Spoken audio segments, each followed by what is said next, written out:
Hello, and welcome to the AAMFT podcast, your all-access pass to the latest news, developments, and thought leaders in the world of systemic therapy. We strive to relate, educate, and innovate, one episode at a time. I'm your host, Dr. Eli Karam, and we're brought to you by the American Association for Marriage and Family Therapy. Our podcast explores topics that relationship-based therapists care about.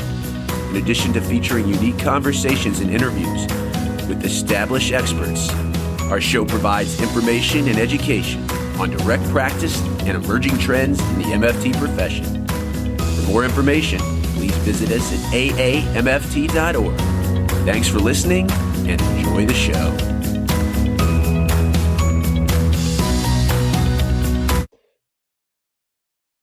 A family develops a kind of homeostasis. Their normal routine and dynamic that's dramatically disrupted when a member of that family system develops a chronic illness. Indeed, chronic illness changes family members' roles, responsibilities, and boundaries. It disrupts self-esteem, self-image, and it triggers distressing emotions, anxiety, depression, resentment, feelings of helplessness, as well as illness-related factors such as permanent changes in physical appearance or bodily functioning. Now, how family responds to chronic illness varies based on the age and developmental stage of the afflicted individual, the strength and coping mechanisms of the family, and the life cycle stage that they're in. There's many different ways that chronic illness can affect the family system. The person who is chronically ill may feel guilty about the demands his or her illness has on the family. He or she may even resent the change in roles and responsibilities caused by the limitations imposed by the illness. And you have to deal with the threat to autonomy and the need to depend on other family members. Here's where we come in as systemic couple and family therapists. Today on the AAMFT podcast, we're talking to an expert in working with family systems and chronic illness, Dr. Dr Rolland. Dr Rolland is the executive co-director and co-founder of the Chicago Center for Family Health. He is an adjunct professor of psychiatry and behavioral sciences at the Northwestern's Feinberg School of Medicine. At the Chicago Center for Family Health, he directs its internationally distinguished Families, Illness, and Collaborative Healthcare program. John received his training in medicine and psychiatry at the University of Michigan and Yale. He earned his master's degree from Harvard School of Public Health. He was the founding director of the Center for Illness and Families that was affiliated with Yale. He's widely recognized for his conceptual model, clinical work, and research with families facing serious physical disorders. His latest book, which we'll talk about today, Helping Couples and Families Navigate Illness and Disability, an Integrated Approach. He is a Distinguished Life Fellow of the American Psychiatric Association, a former Fellow of the Institute for Social and Policy Studies at Yale. He's a past president of AFTA, the American Family Therapy Academy. His professional honors include AFTA's Innovative Contributions to Family Therapy Award and the Blanche Idelson Award for Distinguished Contribution to the Field of Mental Health from the American Ortho Psychiatric Association. He's also an AAMFT-approved clinical supervisor and serves on the editorial boards of several journals, including Family Process and JMFT, the Journal of Marital and Family Therapy. Eli, back with you on the AAMFT podcast. I am so happy to be joined by Dr Rolland, and we are talking all about the integration of systemic therapy, MFT, with the medical system, specifically John's long and illustrious career working with chronically ill families.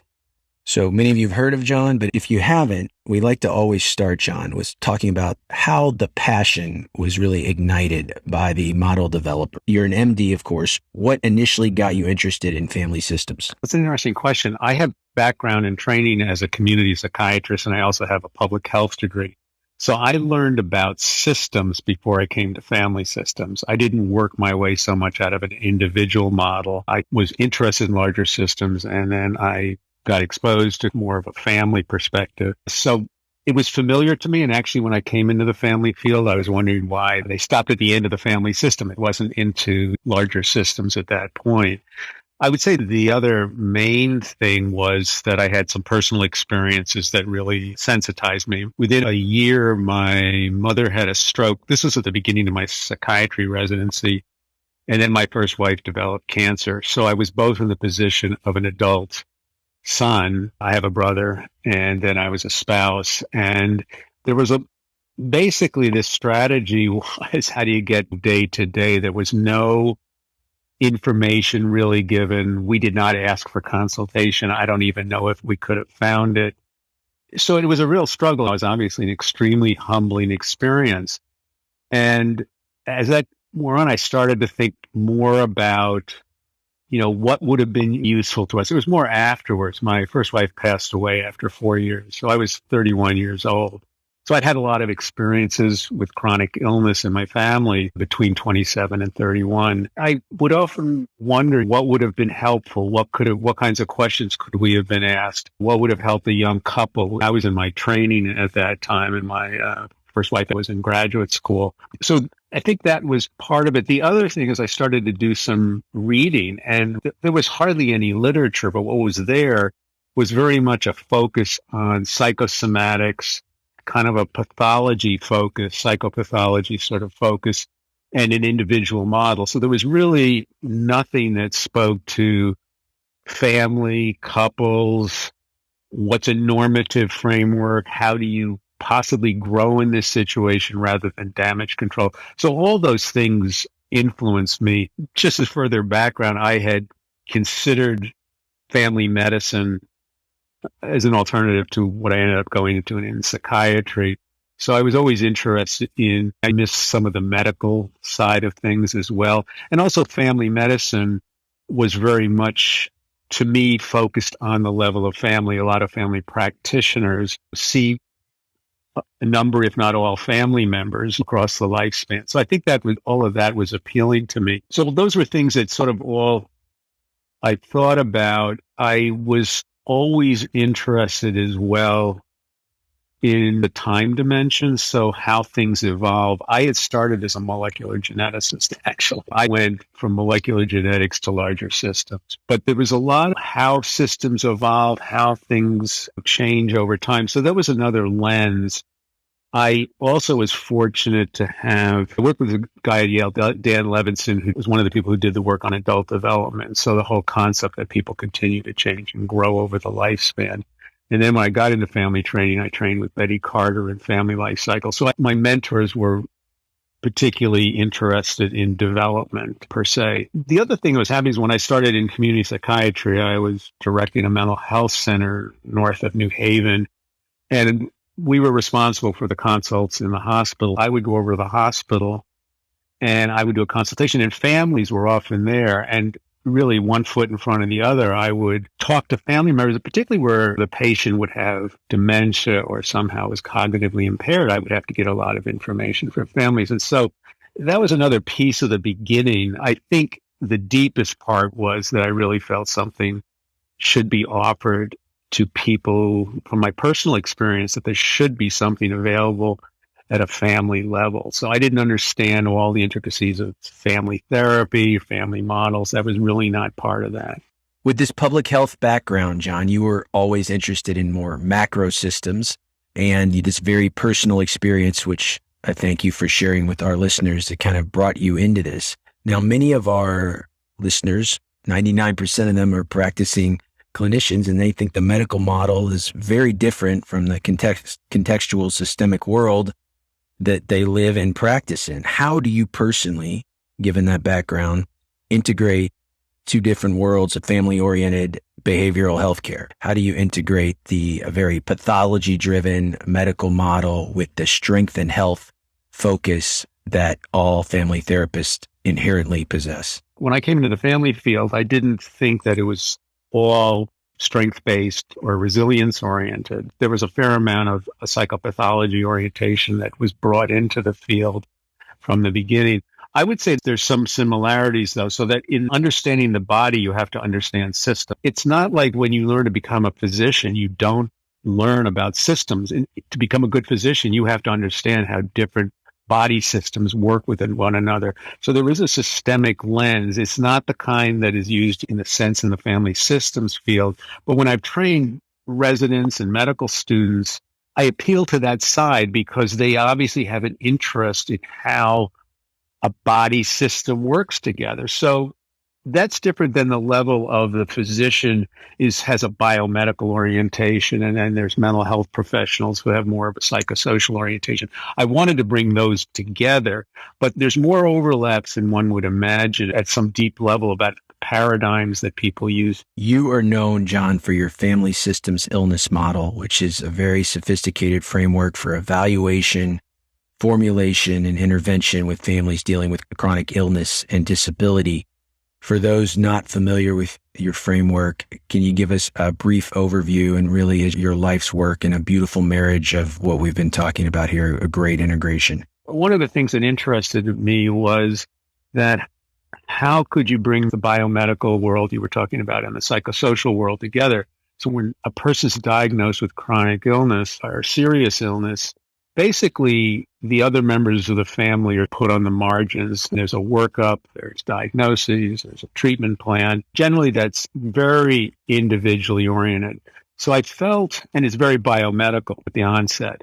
And so one of the strongest interests I had was how do you bring the biomedical and psychosocial worlds together, which was in your previous question. And I thought at some point you have to have a bridge between the biomedical and psychosocial worlds, both for the physician. I'm using healthcare professional, physician more generically here, because they have to make a transition. Can they get out of that biomedical world and think psychosocially?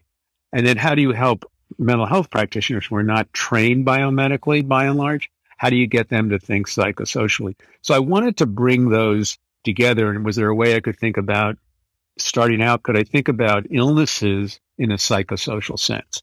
So my first piece of the model was, how do you think psychosocially about illnesses? And the way I go about that is I think about what is the pattern of the illness. So in that sense, that's a systemic way of thinking. What's the pattern of how it started? Was it more acute, more gradual? What's the prognosis? Is it going to be progressive? Is it a disability that's not going to change? Is it relapsing? What is the expected outcome? Is it life-threatening? How much uncertainty and what kind of disability? So I take illnesses, I take some characteristics of illnesses, and I put them together into a way of thinking to help both the biomedical provider and the psychosocial provider and family members find a way to join, to find a place to meet.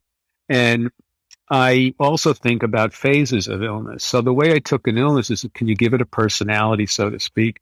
And then a time course. What's the expected course of an illness? And if you put those together, what I created was a psychosocial typology and time phases of illness. My goal was that not all chronic illnesses are different, and they're not all the same. I was trying to thread the needle between what's some way for us as practitioners to think about illnesses is not too generic, but not so specific that you work with one disease and then you don't know anything about working with another disease. And the other parts of the model, I'll get to in a second, but I very much believed in, if there was a way to get families involved, move it from an individual level more to a family level in that early phase, so that the family unit and the support of the family unit is more the unit of care in terms of psychosocially. It was very important to think about prevention, what kinds of questions are useful, what kinds of things are useful for family members to talk about at different phases to help them get through the experience. Much more of a consultative model in the sense that you didn't have to show up for family therapy, because most people in these situations have not had any kind of therapy, nor have they had family therapy. So it had to be a user-friendly model. So I think much more about periodic consultations, things like that. The other part of the model is more on the family side, so that it's thinking about development. How do you think over time? And regardless of what model you use for family therapy, with chronic illness, you can't have just a cross-sectional model. You can't have a purely structural, purely solution-focused, because you've got a condition that's going to keep unfolding. And it's unfolding in relation to how the family develops, And how does each individual members develop? For physicians or for the healthcare team, they're thinking about if the disease relapses, dad has a recurrence of cancer, if somebody has another heart attack, then they can think, okay, this will affect the family. The thing is that even if a disease stays stable, the development of the family or the development of each individual member changes the relationship to whatever the illness is. So I think about 3 lines of development. How's the illness going to develop? Or what's its expected course? What's the family life cycle sorts of phases? Then there could be multiple family life cycles going on simultaneously. And how do you think about each individual family member's development? So when I meet people, I think about where is this landing in their lives? How is this disease going to unfold? How can it unfold in relation to different developments going on in the family system? The third level, the model is belief systems and thinking about how families make meaning, what kinds of attributions do they make about an illness. One of the ones I always ask is, do you have any explanation or any theory about why this happened to you or happened to your family member? Because if there's attributions of blame or self-blame, those are usually, to me, very serious, and it's very hard for people to adapt if they blame themselves or blame another family member. And I don't mean that there's never accountability. If you smoke, you did. There's a way you brought it on yourself, in my opinion, if you get lung cancer. On the other hand, if a person says, his nagging gave me my heart attack, you're implying that your heart attack has been caused by the processes between you and your spouse. And since it's life-threatening, and if I die from this or it gets more disabling, it's your fault. So I'm interested in those kinds of things. I'm interested in certainly spiritual domain, cultural, racial variables that can also affect the meaning systems. So those are 3 levels that I try to take a look at in a family. And I'm interested in that. How does that then affect family organization? What kind of communication does a family have? What kinds of belief systems?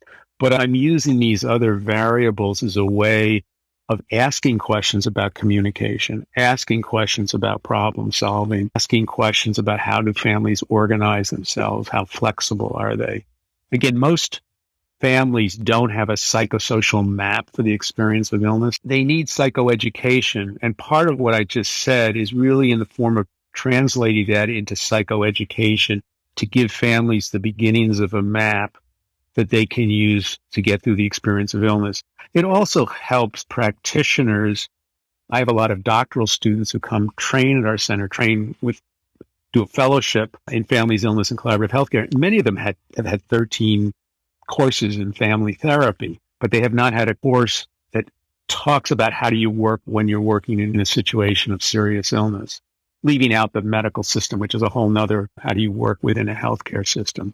So those are some elements of the model. In my book, my last book, I flesh all that out into what kinds of questions does one ask or can one ask to get more information. On the time dimension, I'm interested also in what people bring from their past. So I usually do, not because I'm going to do Bowenian therapy, but I think it's really important to know what experiences family members have had, not just the person who's got the illness. What kinds of illness experiences have you had? What did you learn from those experiences? And how can they be used now? So it's not just damage control, but what did you learn that can also be a source of strength?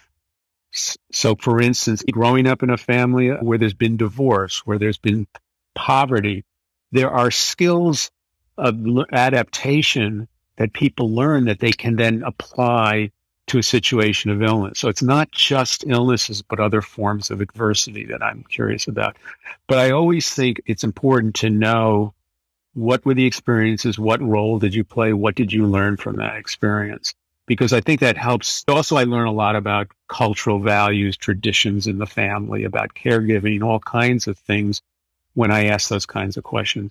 Very different than coaching. I'm going to coach them in their family of origin, which I do on some occasions, but this is more to inform what do people bring from their past and where does this land in their life now? And then how do I help them think into the future?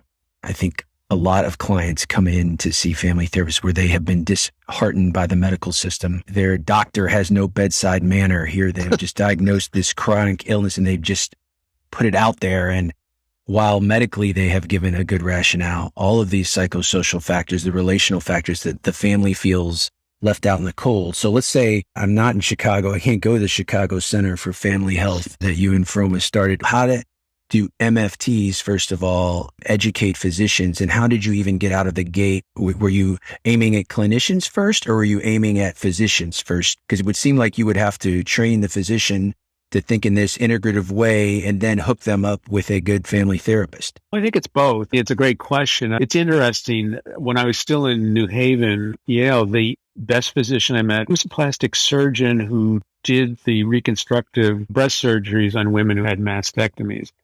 And he once asked me to do a consult. I didn't know this guy. He called me up, asked me to do a consult. And I said something like, would you mind if I meet with her and her husband? He says, no, that's a good idea. And so I met, and then he said, I want to do this with all my, he got it in one round. I don't know what all went into it. He just got it. There's people I've trained where they just have trouble getting it. So sometimes I don't underestimate the possibility of healthcare professionals being able to get on board with these kinds of ideas. I have experience that nursing is the best layer. Nurses get, I think, more psychosocial training on average. I can't say that for sure, but they often come out of a world where they're already more open, I think, or they've had more experiences sitting with patients on a unit or in a clinic or whatever. So I think you can't generalize. Each discipline has its own constraints, and maybe it's also positive. I think that for MFTs, in most healthcare settings until the last 20, 25 years, mental health professionals did not include MFTs. And that's a much longer conversation.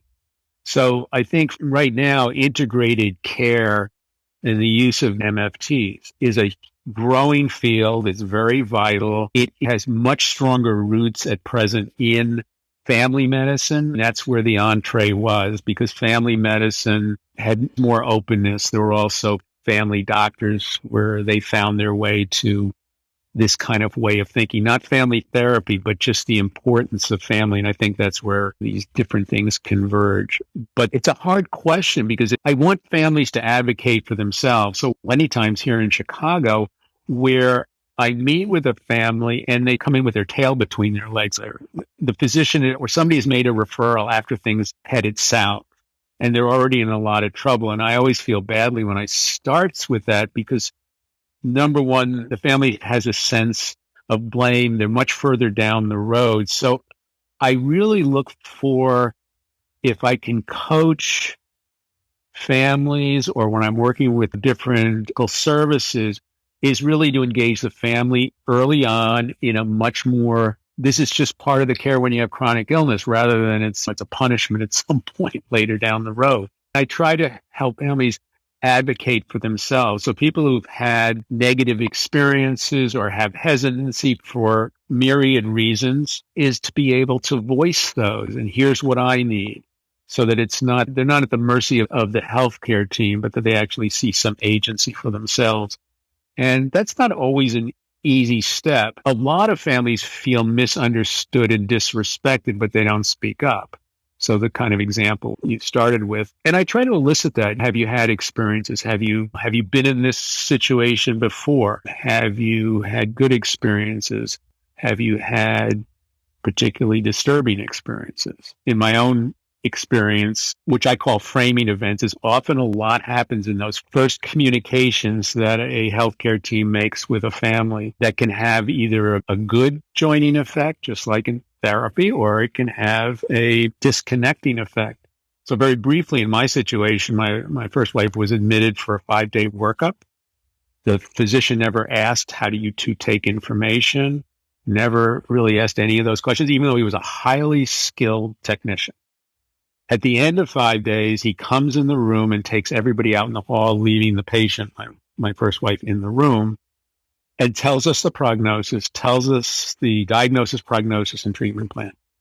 That's a framing event. Everything has just happened in the space of 5 seconds. You don't come in the room if there's good news and take people out in the hall. You would just say, tests are normal, have a good life. So we know it's bad news. Separates spouse, a couple, separates the rest of the family from the patient. So you're modeling communication. A lot of things are happening really quickly, which I'm sure that physician had no idea at that point.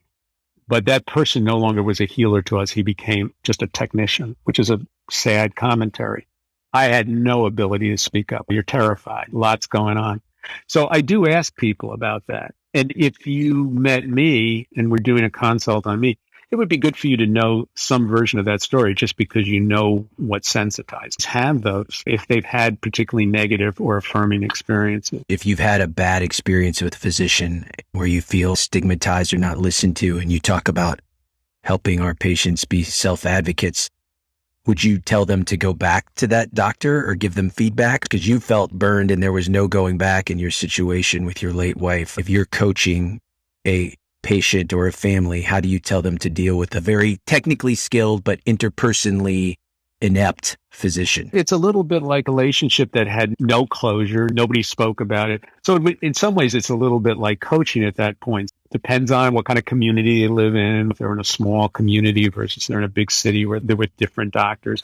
First, eliciting those stories. But I'm also interested in affirming stories. Sometimes you might suggest contacting or writing to a prior healthcare professional just for closure. Here's what happened. I wanted you to know. Here's what happened. Not to start a lawsuit, just to express it, because sometimes you have to bring some closure to a prior relationship before you can engage in a new one. That's no different than general family systems thinking or a couple. So some of those same skills can be used. And you have to know where you are. You have to know what the consequences of doing certain things are. In certain situations, I could be creating a problem for myself. Certainly earlier in my career, I had more of a sense of vulnerability that if I urge people to complain or do things, then my department chair, whatever, there would be consequences. That's just part of the thinking.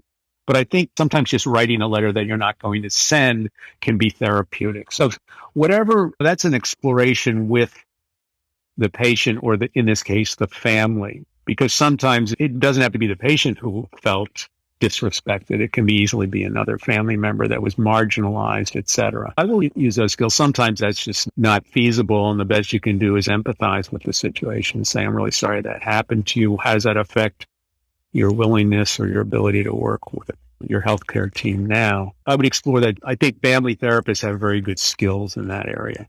They do, because if you've been burned by the medical system, you certainly don't want to be burned by your mental health system. So to make sure creating that culture of feedback and modeling that you are receptive, and you may not be able to change what has happened to them and their interface, but you don't want to certainly replicate that. And I think you're right. Many of these patients, and not just the patient, your story is powerful because you felt marginalized as the caregiver. So I think to ask the whole family their experience of that is important. So that's clearly a challenge. What do you think the other major challenges associated with working with these type of chronically ill family systems? I think there's many. Number one, you're working with a healthcare system. So the idea of the practitioner, somebody comes to your office and there's this cocoon you create, you do therapy.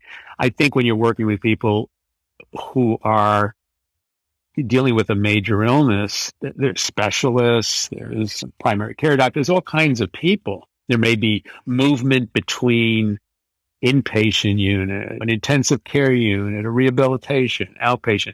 I will tell families you're going to visit many different planets. That's the way I put that together. The journey, part of it is for the family. They're going to be in lots of different contexts potentially, unless it's just a chronic illness where they take their medicine and they have a once a year appointment with their doctor. But a lot of chronic illnesses, particularly serious ones, there's often multiple specialists. There may be different interventions. There may be times you need to be in different settings. Intensive care units and hospice and palliative care systems are extremely different. They can be housed all at the same in Northwestern Feinberg School of Medicine, but they're really different cultures. What is the meaning of including family? When you're in an intensive care unit, it's 10 minutes, one visitor. It's very structured and limited. If you were in palliative care or hospice, it's a family member wants to stay overnight, you can stay overnight. We'll pull in another bed or a cot or something. There's a very different level. So I think that's one of the challenges. But for clinicians, you have to be able to ride that wave. I think the perception of healthcare professionals, of many mental health professionals, is that they do create a cocoon and there's no way to get any information. So integrated care, where mental health professionals are working on site, like in a family practice center, which is where the fellows I've got currently, that's where they are. They've got to learn about boundaries, but you got to learn how to work together with everybody. You want to be part of the healthcare team. You can't create a kind of a cocoon. So some of working out privacy versus how do you collaborate, where do you give information, all of those kinds of things I think are a particular skill you have to learn. And for some people, it's harder than others. And some people prefer a private practice. But if you have people with chronic illness in your private practice and you choose not to communicate or have any connection with the rest of the healthcare team, I'm not sure that's the best for the family. In fact, my personal feeling is that's not ideal, because then you're recreating this kind of boundary between mental health and psychosocial care. The other thing that can happen sometimes when families come to me late, nearly everybody in the family, kids included, are on psychotropic medications, have their own therapists. So sometimes you have this congregation of mental health professionals, but nobody has ever sat with the family. So for me, with chronic illness, the family is the hub of the wheel. Once you engage the family, you could have individual therapists if that's what's called for. But I think what's challenging is sometimes when you get really complex cases where people have got numbers of therapists have already been engaged, school systems, on, and it's very challenging for me then to try to pull that together. Getting cohesion out of the mental health professionals is as big a challenge as anything else. I would say that. I think also just diseases. Sometimes I feel like I'm working on something that's at a deeper level with a family, and then somebody has an illness crisis, and we got to revert to, just like the family, you have to drop whatever you were. You have to focus on what are the supportive needs now for this family while their family member is now back in the hospital. And I think that's challenging. My background as a physician helps me in that regard, because that's just the way things were when I was in my medical training. But I think that's one of the things that's also difficult for people who are trying to learn to do this work. I think it's also comfort with any triggers in oneself. When we do training very early in the year with the fellows, they present their genograms, and a lot of them have done their genograms in their graduate programs, but they have not necessarily done their genograms through an illness lens. What is the cultural background? What kinds of illnesses?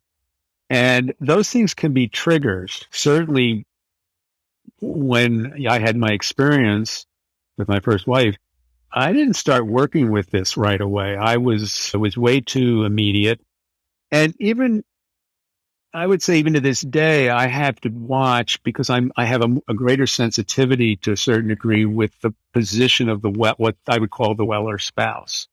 So I don't want to get triangled into that. I have to be mindful. And I think we all have that. When I was a psychiatry resident, when I was working with schizophrenia, I didn't push any buttons because I don't have any of that in my family, thank God. But with illness, everybody's got experiences. We all have experiences. And so knowing not just for your vulnerabilities, but also the strengths. I mean, one could argue, Rolland, you shouldn't have do any of this kind of work given what you went through. It's all countertransference. I don't believe that. I believe there's strengths and resilience and things I learned that can make me a better clinician working with this. At the same time, there's vulnerabilities. And I think sometimes triggers come up at a particular point in one's life. If somebody's starting a family and they're who's dealing with fertility issues or ovarian cancer, breast cancer, any of those, sometimes people can get triggered by something because a clinician is entering their own life transition themselves, and something that they hadn't been thinking of now gets more triggered. I think that's true for all of us through the lifespan.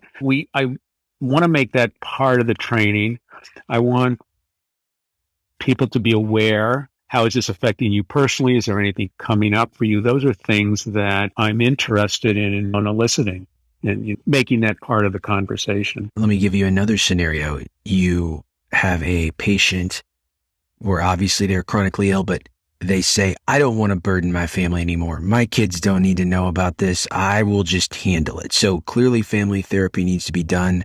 They are either hiding the severity of their diagnosis or they are minimizing the family level care it will take to deal with this chronic health issue. How do you get a reluctant patient to be open to including their family members? Sometimes, I know it sounds simplistic, but sometimes people haven't considered the downside of what does it mean to not include them? What will their feelings be when they find out later? Are there things that maybe they would have wanted to do or do with you? It comes up, to me, is as much the other way, where in a lot of cultures, you don't tell the patient anything. You tell the family members, and the family members don't tell the patient. And then at the end, you have this terminally ill person and they're furious. If I'd known I had a life-threatening or terminal illness, I would have wanted to do some things differently. So there's always what are the possible ramifications? Can you see anything positive that would come out of bringing in your family? What are your concerns? They're already burdened enough. I think that's what you said. Well, one of the things, if you start have more disability, they're going to have more caregiving demands. Wouldn't you want to be part of the discussion and negotiation of how you could divvy that up differently so that just as you're bringing up, no one family member is going to be saddled with this? And have there been any situations in your life where you felt talking to your family and bringing your family in was valuable? Because sometimes people don't transpose. In other words, there would have been some other life crisis, not an illness, or even an illness where it might have been an illness situation, or where bringing people together to work as a team helped. These are the adaptation skills you were talking about. If they've done it in a different context and come together, perhaps they can come together here. Yeah. Why are you afraid of that here? We used that kind of model when we were dealing when dad lost his job or something. I'll say, why wouldn't that same approach be valuable now? What's the difference? In other words, I'd start clinically to tease that apart. And sometimes I prefer to go to the side of what are the possible advantages? What, in these other situations, what did you learn that was useful about the family coming together? The other piece is, are there some downsides if you don't divulge? I certainly have where you do this, go it alone. What will be the impact on your marriage? How will your kids feel about it, et cetera? The assumption that people are resistant, I think, is overplayed. I think often in these situations, people haven't been in this world and they haven't had a chance to think it through. And sometimes right at the time of diagnosis or early treatment, there's just too much going on. People are trying to, absorb too much. So tackling these issues at that point, I might not make an issue. I might say, let's wait till things get a little more settled, and then let's come back to this. I remember very early on, one of the first multifamily groups I did was with the dialysis program at Yale. And the senior colleague I was working with, he said, I don't think we should start these until 6 weeks out because people are just absorbing too much information about end-stage renal disease, too much about their dialysis. They feel crappy. So let's wait until things settle down and then we'll do the group. And I learned a lot from that. It's like you don't have to do it on day one. So the idea of an early consultation, I just may come in and introduce myself to, I'm part of the team. I'm looking forward to meeting with you when Rather, I'm going to do a whole evaluation when they've got just a ton of other stuff on their plate. So that's a timing question. So sometimes resistance is there's too much going on for me right now. I need to feel more grounded in the world with my treatments, understanding my diagnosis. I know there's situations where it's more often that can become a chronic sort of pattern in a family, but I also, in fairness, like to give families time to absorb information. And if they're dealing with an illness with lots and lots of stuff to learn, diabetes is an example. You got to learn a lot of stuff. It's not just taking a pill and take your blood pressure a couple times a week. So if I'm an MFT listening to this and I'm getting excited and I want to do this type of work, but you mentioned earlier, if you don't have the fortune of working in an integrated place where there are MDs and therapists. If you work in a private practice disconnected from this, you spoke of these kind of segregated silos of treatment and how to move to this more integrated care. What do we need to do as an MFT profession to have more of a seat at the table to be in settings like this? Because this is almost like you're preaching to the choir here. It's hard to believe that there's not settings where family therapists are available to help with these chronically ill families. So this is more of a macro advocacy question. What do we need to do as a profession to have a seat at the table and have MFTs in all these type of settings? The good news is integrated care is like a national mandate. So a lot of places are now mandating essentially some form of integrated care. Now that could be a psychiatrist coming in once a week and doing medication evaluations. That's one end of the continuum. But a lot of them are broader than that. And so I think there's a Collaborative Family Healthcare Association, which I'm a member of, and most MedMFTs I know are a member of that. It's just growing leaps and bounds. There's just people joining. There's sites all over the place that are developing integrated care. I think this is a bountiful time in the sense that there's a lot of opportunities. Getting to the specific of an MFT, I think there's a couple things. I think there's been too much focus on the primary care end of the field. I happen to have been working personally much more in specialty care over my career with diabetes units, cancer centers, things like that. That's all specialty care. I think there's a lot of opportunities there for MedMFTs, and I don't think, just like rehabilitation medicine, the Rehab Institute in Chicago, there's these huge systems, palliative care, where I don't think MFTs have really, I don't know if it's an awareness or it's in the training aspect, but even with MedMFTs who come, if they'd worked already in primary care settings, they're not as familiar on average with specialty care. I push the fellows, like, consider specialty. One of my fellows from about 5 years ago got the position with the genetic counseling program at Northwestern. It's a clinical service and it's a graduate program. She is the director now of the mental health psychosocial end of the training. That position was held by a social worker who retired. We used to do some lectures for them, our center, and then the opening came up. She applied and got it. So that's an example where MedMFT, she's doctoral level, is opened a new door. I think, as you probably are well aware, there's also the political level of, you're going to take my position. It's like musical chairs. As MedMFTs come in, then on an average, usually it's more social work, counselors that feel like they're going to get displaced. I don't see that as much with clinical health psychologists, just because their job functions are different. So some of this is political. I don't have to tell you. And I think it's important to get people from outside the discipline to advocate. It's important to I'm not an MFT in a sense. That's not my training. My degree is to, do that. I think as more MFTs are working in these integrated settings, other people can start to learn this is what they're capable of. This is what they bring to the table that's different or than a social worker, et cetera. Some of this is getting access. It's like working with a difficult cases and I get a referral. The clinician doesn't know me. I work with a difficult case. If I do a decent job, they make more referrals. So I think it's the same here. Some of this is a developmental stage for the field of MFTs, getting access. Part of it is taking bold steps. I'm always thrilled when MFTs, or some ones who go in academia, positions not necessarily in an MFT program.